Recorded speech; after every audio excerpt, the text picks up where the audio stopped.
Welcome to Parsimony, your all-in-one business management solution. In this video, we will guide you through the Projects module and show you how to generate a project summary report. Log into Parsimony to access the Projects module. Simply click on the projects on the dashboard. Here, you can view all your ongoing projects and their statuses at a glance. In the search bar, type Project Summary Report to find the report.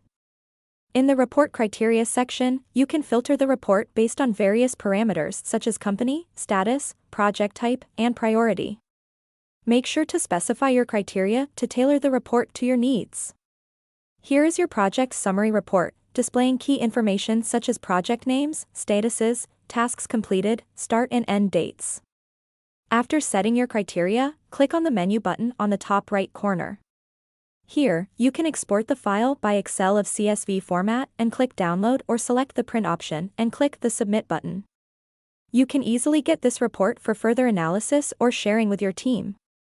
And that's how you generate a project summary report in Parsimony. We hope this video has helped you understand how to use the Projects module effectively.